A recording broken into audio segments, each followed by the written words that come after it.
Supercrack Estrella presenta. Ahora el tiempo sí pasa más rápido. Hoy el mundo está más desunido que nunca, parte de esto la culpa la tienen las tecnologías, dice una frase que la unión hace la fuerza, pues bien, si algo hay en esta humanidad de ahora es desunión, en los años 80 y 90 con mucha menos tecnología, había mucha más unión e ilusión por las cosas, no tienes más que mirar las navidades, no tienes la impresión de cada vez todo es más frío, más mundano. En el pasado los seres humanos de los años 80 y 90 compartimos más cosas, la gente veía las mismas películas, las mismas canciones, series y juegos, pero hoy en día no compartimos nada, cada uno mira una cosa, los seres humanos de ahora miran su vida pasar donde ellos se sienten los protagonistas de todo, no digo que eso esté mal, el problema del yo absoluto, es que solo eres tú, seres egocéntricos, el verdadero virus introducido por las tecnologías, no sé qué mente creó todo esto, pero hay que reconocer que es muy brillante, los seres humanos cada día más solos, con miles de amigos virtuales, el individualismo creado en sociedades como la sueca, donde se inventen leyes para fomentar el ser total y individual sin la necesidad de familia, sin necesidad de nadie, autoindependiente, detrás de todo eso hay un plan siniestro luciferino. Te recomiendo ver el documental Amor a la sueca, donde se fomenta la inseminación artificial y individual para no tener familia, mira países como Japón donde la natalidad baja a unos niveles que asustan a sus propios gobiernos, un país que se toma la vida como si fuera un juego, un mundo donde la tolerancia es cero, un mundo donde tienes que medir con mucho cuidado lo que dices, pero donde la gente no sabe ni hacer un huevo frito, una sociedad nada preparada para lo que parece estar por venir, mientras las élites abren portales dimensionales con sus experimentos, buscando una manera de escapar hacia algún lugar donde la materia no marque el principio y el final, es la nueva era impuesta de un mundo perdido, donde todos caminan como pollos sin cabeza. De acuerdo con pruebas científicas realizadas por Winfried Otto Schumann, 1888-1974, quien predijo matemáticamente la existencia de la resonancia Schumann en 1952, llamada así en su honor, la cual fue observada por Nikola Tesla a principios de 1900, esta sí existe y, Schumann demuestra de una manera matemática y científica que actualmente hay relación entre el tronar de los relámpagos, los terremotos y la velocidad de la rotación terrestre. Estos experimentos han probado fehacientemente que la rotación de la Tierra sobre su eje se está acelerando y en consecuencia, el tiempo sí se está acortando. El tiempo pasa deprisa, y las cosas se suceden más rápido de lo habitual, todo transcurre muy rápido, y las noticias se suceden una detrás de la otra, está escrito en profecías que hacia el final de nuestros días esto ocurriría. Esta es una frase que escucho a diario y es real cuando ves delante de ti cómo se acortan los días, cómo pasan de rápido los meses, los años pero se convierte en más realidad cuando lees la Biblia y te das cuenta que ya estaba escrito, que los días serían acortados, entre más se acerca la venida del Señor, los días serán más acortados. ¿Por qué razón? Pero Juanda, tenemos las mismas 24 HRS, los mismos 7 días a la semana, o que es verdad pero no sientes que se te pasa el tiempo cada vez más rápido. Ya casi en diciembre. Wow, si tu tiempo no pasa muy rápido es porque no haces nada y quizás tus días son muy largos, pero cuando trabajas, estudias, verás como no alcanza el tiempo para nada. Pero independientemente de lo que pensemos en cuanto al tiempo, mucho mejor es considerar las palabras de Dios y prestar mucha atención, porque si Dios lo dice, es verdadero y eficaz, Él no es hombre para mentir y su palabra es totalmente verdadera. Marcos 13:20. Y si el Señor no hubiese acortado aquellos días, nadie sería salvo. Mas por causa de los escogidos que Él escogió, acortó aquellos días. El contexto en que leemos estas palabras es aquellos días y se refiere a la tribulación, un tiempo tenaz que viene sobre esta tierra. Si piensas que estás viviendo tiempos duros, esto no es comparado con la gran tribulación y está pronta a venir. Dios a lo largo del tiempo ha elegido a muchas personas, aquellos que han tenido un corazón dispuesto, que han reconocido su pecado y han orado por misericordia y perdón, no son todos, pero sí son muchos y el motivo de los días cortos somos nosotros, mas por causa de los escogidos que Él escogió, acortó aquellos días. Los días de la tribulación serán muy cortos por causa de los escogidos. Aquí es donde debemos meditar, en la gran tribulación, los que ya nos hemos reconciliado con Dios, no pasaremos por este momento tan duro, ya la iglesia habrá sido arrebatada y ya estaremos con el Señor, pero podemos aprender que en los últimos días, los días serán acortados y ya lo estamos viendo delante de nuestros ojos. Aún en este mismo contexto vemos algunas de las señales que habrán de su venida y una de ellas es los días serán acortados. No sé si alguna ¿Alguna vez te preguntaste por qué los días pasan tan rápido y quizás diste tus propias conclusiones o las de algún amigo? Hoy has escuchado la verdad de la palabra de Dios. Aun si quieres saber qué otras señales habrán, puedes leer todo el capítulo 13 de Marcos. Entérate por ti mismo. Ya sabiendo esto, ¿qué debemos hacer? En el mismo capítulo vemos frases como: pero mirad por vosotros mismos. Mirad, velad y orad. Velad, pues. Esto hace referencia a que en los últimos días que estamos viviendo debemos hacer más fuerte e intensa nuestra relación con Dios, más oración, más lectura de la Biblia, más discipulado, más iglesia, más congregación, más obediencia, etcétera, etcétera. Mateo 24, 37, 40. Mas como en los días de Noé, así será la venida del Hijo del Hombre. Porque como en los días antes del diluvio estaban comiendo y bebiendo, casándose y dando en casamiento, hasta el día en que Noé entró en el arca, y no entendieron hasta que vino el diluvio y se los llevó a todos, así será también la venida del Hijo del Hombre. Entonces estarán dos en el campo, el uno será tomado, y el otro será dejado. Algunos ignorarán las palabras de Dios, les importará 5, no harán nada, seguirán sus vidas como les parece, haciendo lo que le venga en gana, y entonces se repetirá la historia de Noé y de Sodoma y Gomorra, a donde todos fueron advertidos y muchos se burlaron, no creyeron y vino el diluvio y se los llevó todos. Esta vez será igual, por eso debemos tener en cuenta estas palabras de Dios. Marcos 13, 35, 37. Velad, pues, porque no sabéis cuándo vendrá el Señor de la casa, si al anochecer, a la medianoche, o al canto del gallo, o a la mañana, para que cuando venga de repente, no os halle durmiendo. Y lo que a vosotros digo, a todos lo digo, velad. Algunos serán hallados durmiendo, otros estarán velando y orando. ¿Cuál eres tú?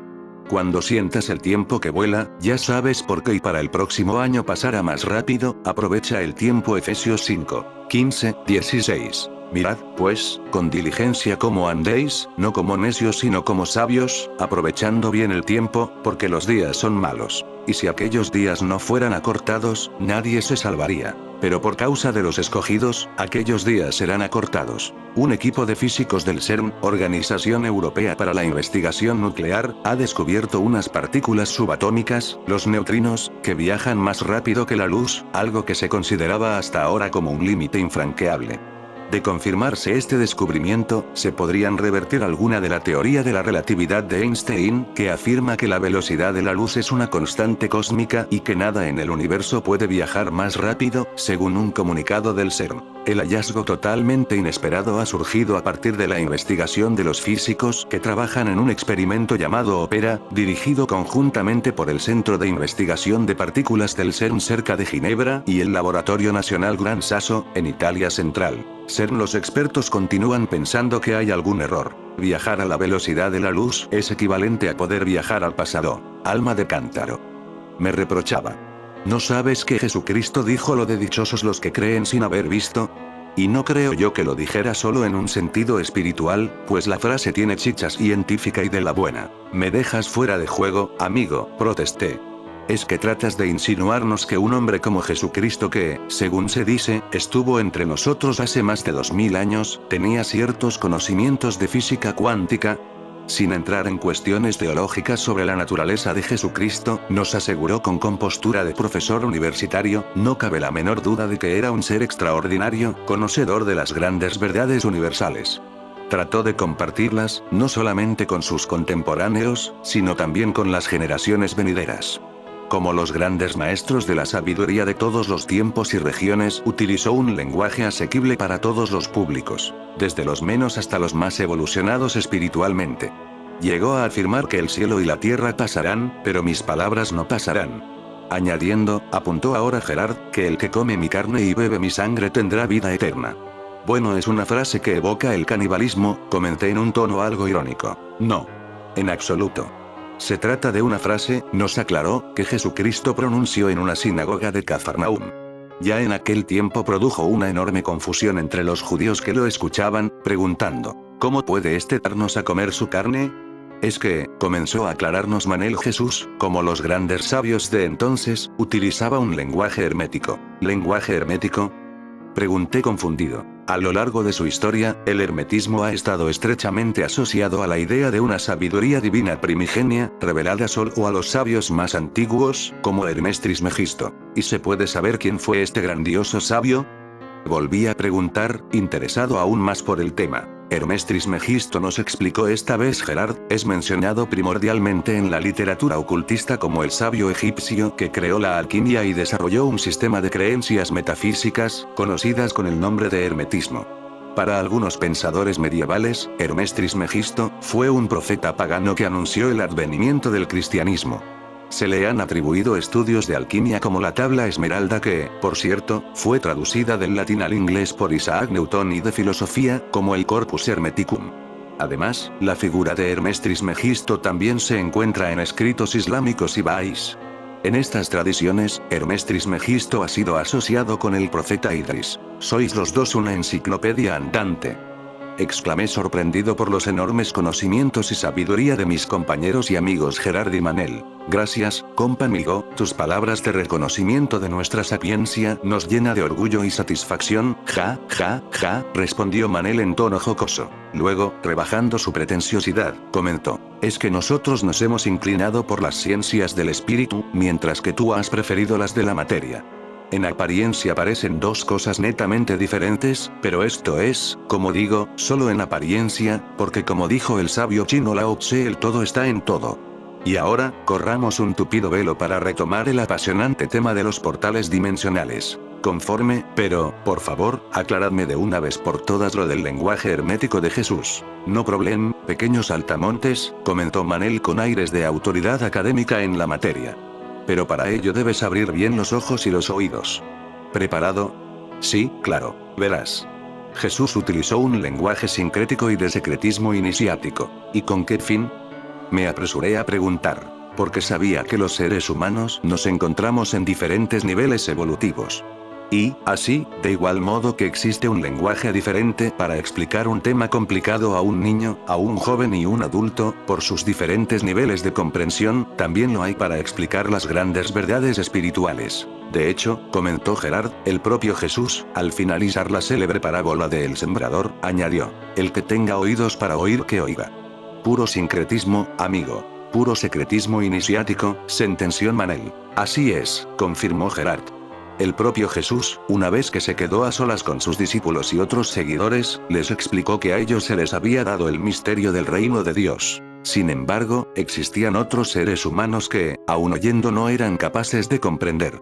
Según Jesús, hay un grupo de seres humanos, siguiendo esta parábola del sembrador, que reciben la semilla en un estado parecido al de un borde del camino, y que es llevada como hojas arrastradas por el viento. Hay otros que reciben la semilla como terreno pedregoso y, al no poder enraizar, termina muriendo. Los hay también que reciben la semilla entre abrojos, pero, los afanes de la vida, la seducción de las riquezas y el deseo de todo lo demás los invaden, ahogándola y dejándola estéril. Sin embargo, los que reciben la semilla en terreno fértil pueden llegar a producir unos resultados del 100%. ¿Aclarado, pequeños saltamontes?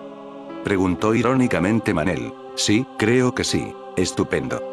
Ya ves que la Biblia está escrita con un lenguaje sincrético e iniciático, de carácter hermético, para el que tenga oídos para oír que oiga. Yo digo siempre que para comprender la existencia hay que leer la Biblia. Por supuesto, pero con ojos nuevos, se apresuró a matizar Gerard. Claro, hombre, remató Manel, con ojos nuevos. Porque, como también comentó Jesús de modo paradójico, las parábolas que utilizaba para la enseñanza de las grandes verdades espirituales estaban dirigidas a los que por más que miren, no vean, por más que oigan, no entiendan, no sea que se conviertan y sean perdonados. Y, ahora al lío. Al lío de los portales dimensionales. Pues, tú nos dirás, comenté, animando a que se explayara. Yo creo que un portal dimensional es una entrada, una puerta de acceso a otro lugar. Es un lugar donde la energía puede transferirse de un lado a otro. Se trata de una serie de puntos, presentes en el mundo físico con una alta actividad energética.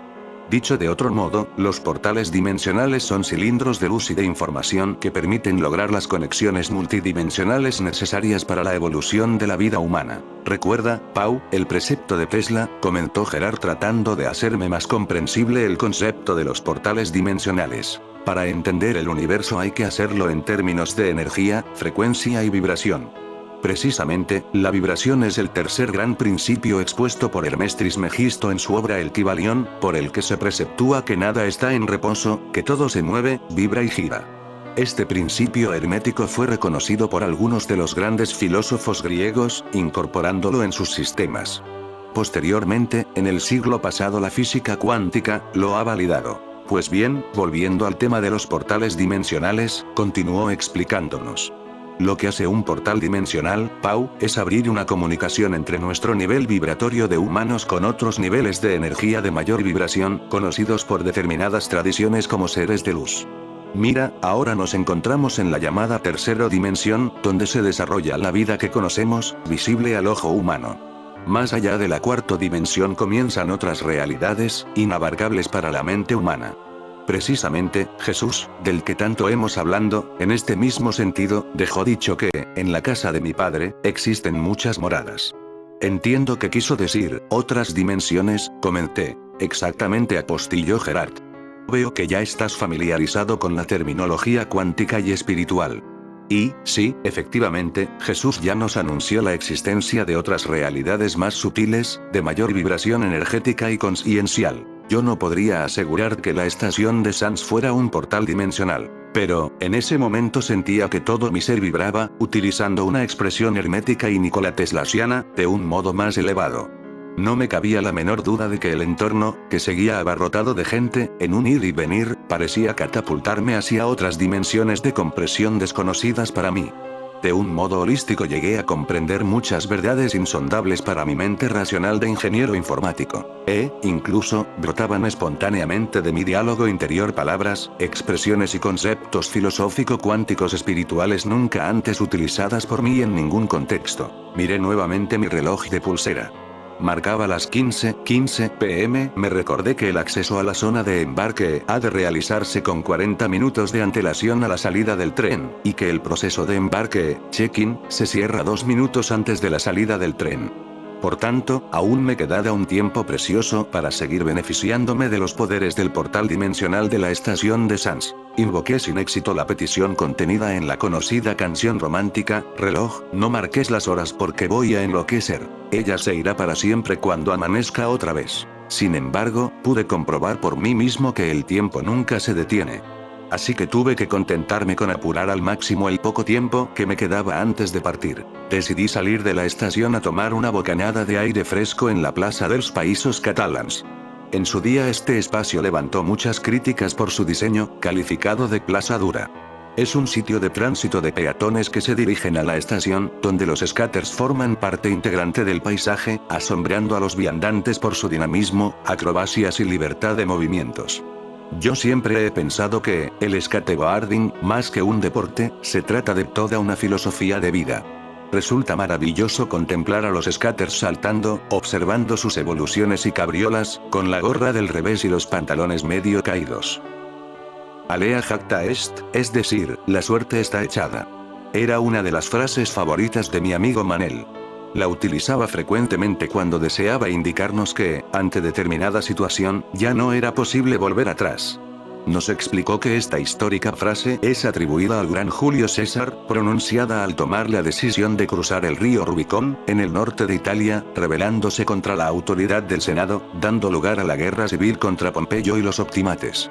Es que el Senado romano había determinado, nos explicaba, que el río Rubicón limitaba el poder del gobernador de las Galías, no pudiendo adentrarse con sus tropas legalmente en Italia. Julio César, sin embargo, tomó un alto riesgo que generó una guerra civil. Hoy utilizamos esta frase para referirnos a cualquier decisión tajante asumiendo, consciente o inconscientemente, las consecuencias que pueda provocar. En ese momento yo también pronuncié el alea jacta est, exhalando una profunda toma de aire, muy consciente de que me hallaba ante un punto de no retorno, de que mi tren me estaba esperando y que no lo podía perder. Comprendí holísticamente por qué utilizamos la figura del tren como una alegoría de la propia vida.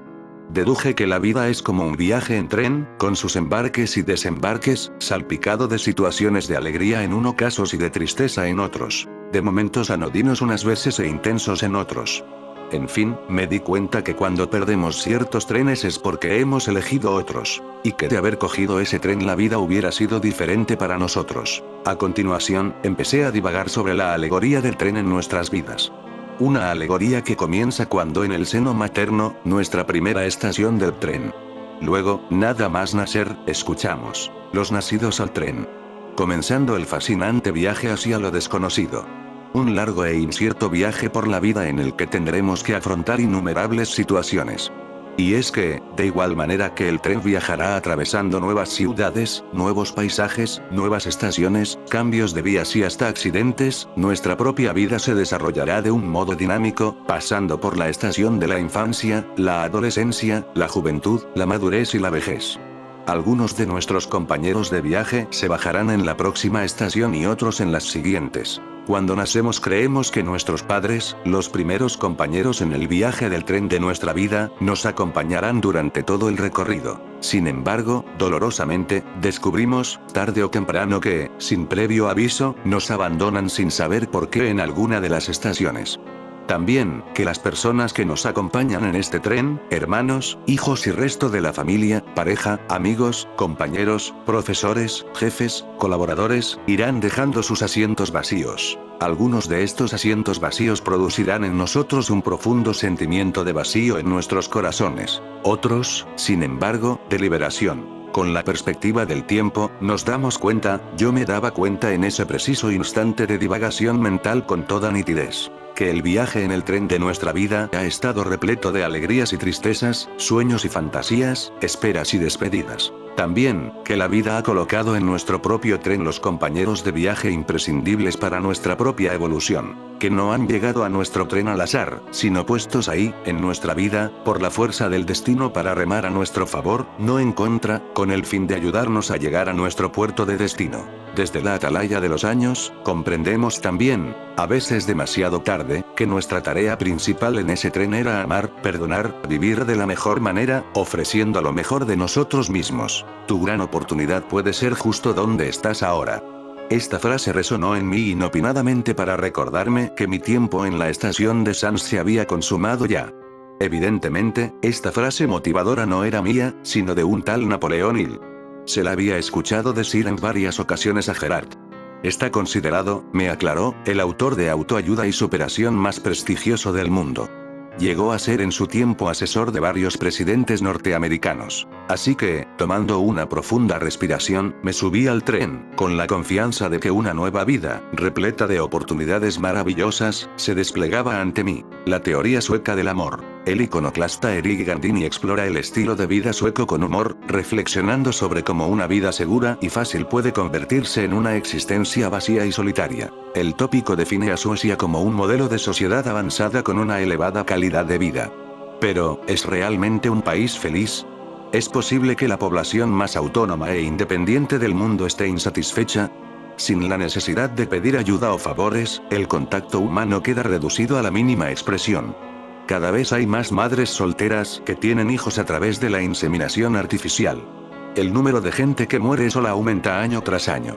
¿Merece la pena asumir el aislamiento y la soledad para tener una vida autónoma e independiente?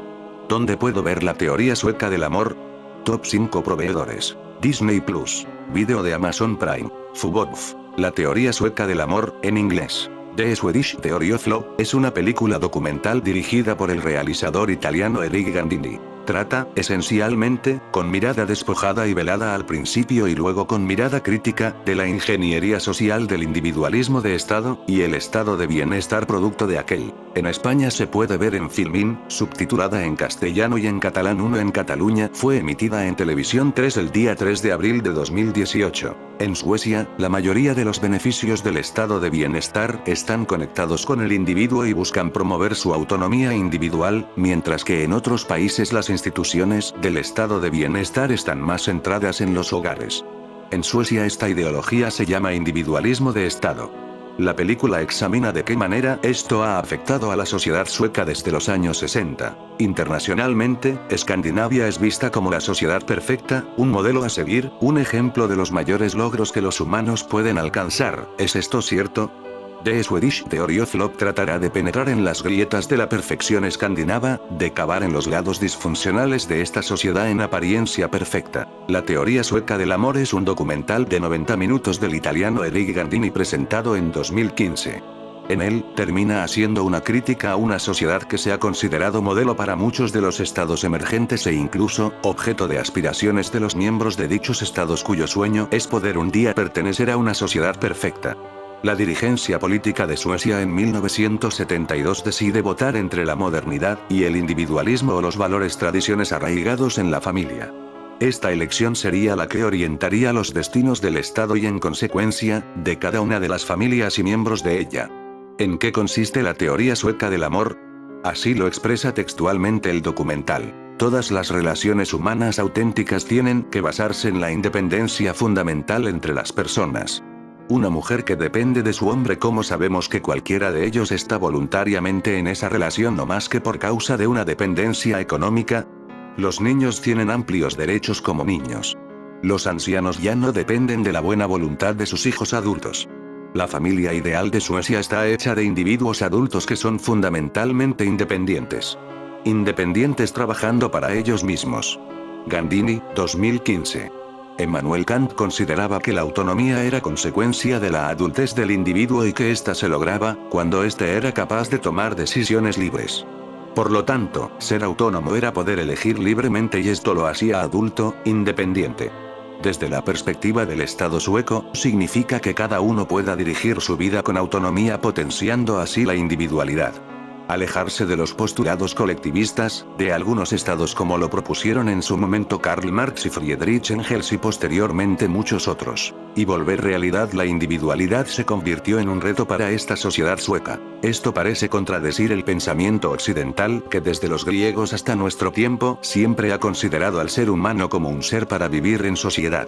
Aristóteles afirmaba que, el fin del hombre, de todos los hombres es vivir en polis, exactamente igual a como el fin de la semilla es convertirse en planta o en árbol. Por esa razón, quien, por naturaleza y no por accidente, es incapaz de vivir en una polis, una de dos, o es una bestia o un dios, pero de cualquier modo, no un ser humano. Aristóteles, 2005, pac.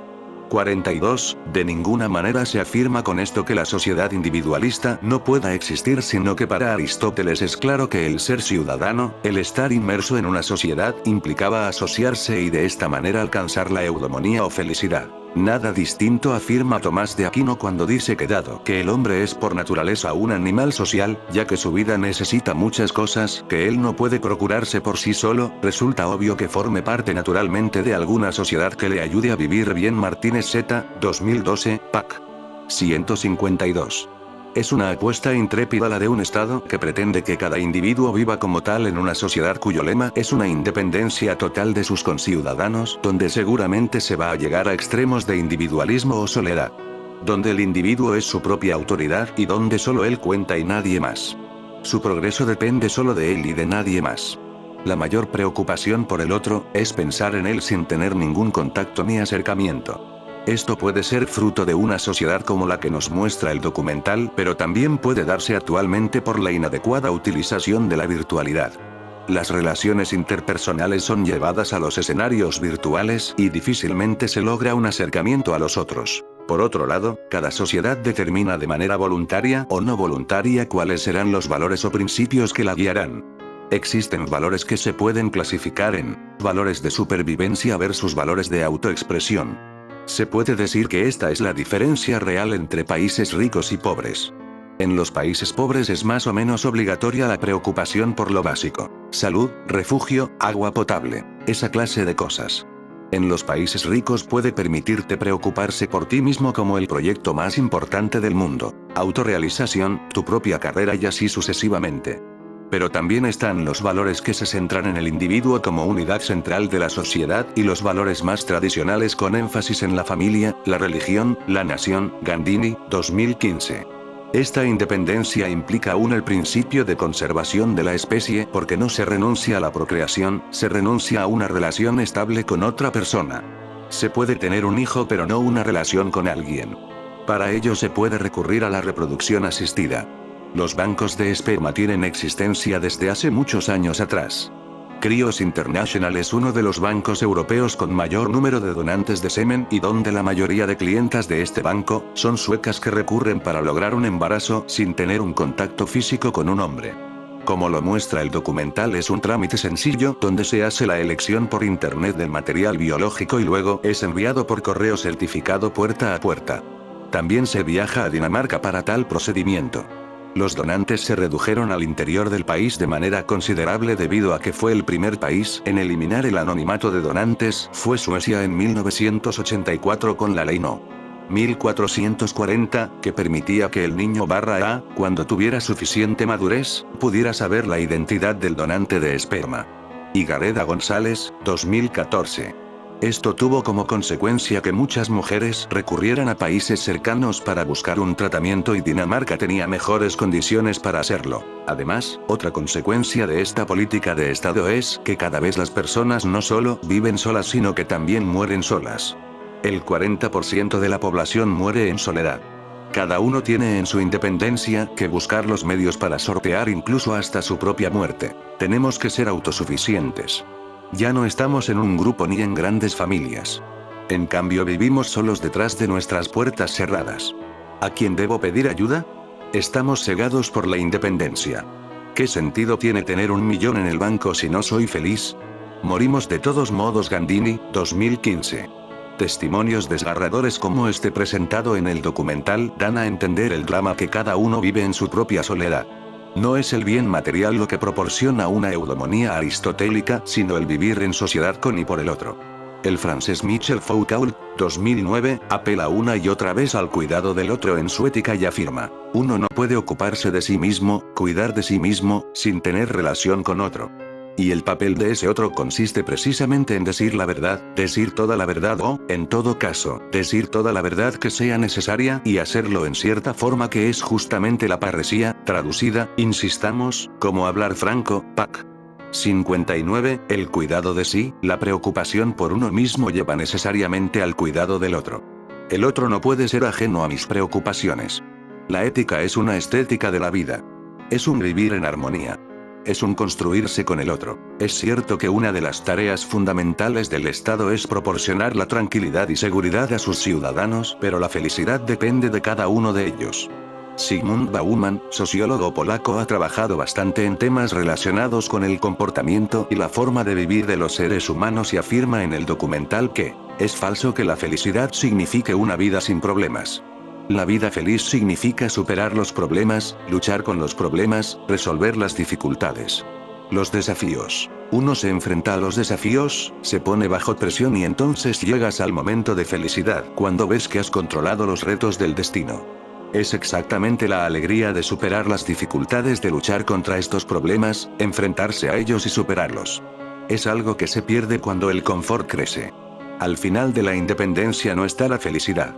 Al final de la independencia hay vacío de vida, una pérdida de sentido de la vida y un aburrimiento inimaginable. Se puede ver claramente que las políticas adoptadas por el Estado sueco en 1972, buscando un estado de felicidad e independencia para la sociedad, los llevó a vivir en la soledad. Ahora bien, las mediciones que se hacen anualmente sobre la felicidad en cada uno de los países ubicaban en el 2018 a Suecia en el 9º lugar. El World Happiness Report tiene como parámetros para la medición en cada país 6 variables clave que están relacionadas con el bienestar: ingresos, libertad, confianza, esperanza de vida saludable, apoyo social y generosidad. Es de anotar que la felicidad de un niño africano reflejada en una sonrisa y en un canto mientras pastorea sus ganados no podrá ser tenida en cuenta en este ranking. Es evidente que el ser humano le huye constantemente a la soledad porque no se siente bien consigo mismo. El ser humano necesita de la solitariedad. La solitariedad es un término utilizado por Miguel de Unamuno. Con ello se puede expresar la decisión consciente del ser humano para retirarse, para apartarse de los otros. Un retiro necesario para reconstruirse y volver a integrarse al grupo. Es recrearse consigo mismo, volverse a crear en su silencio.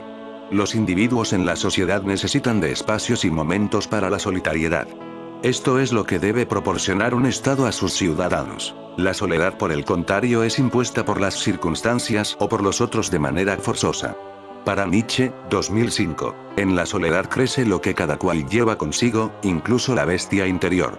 Así, hay que disuadir a muchos de la soledad. Pac. 13. La sociedad sueca ha aumentado el porcentaje de suicidios al año. Las personas se deprimen y caen en la melancolía. Según las cifras de la OMS, en promedio se suicidan 3 personas por día.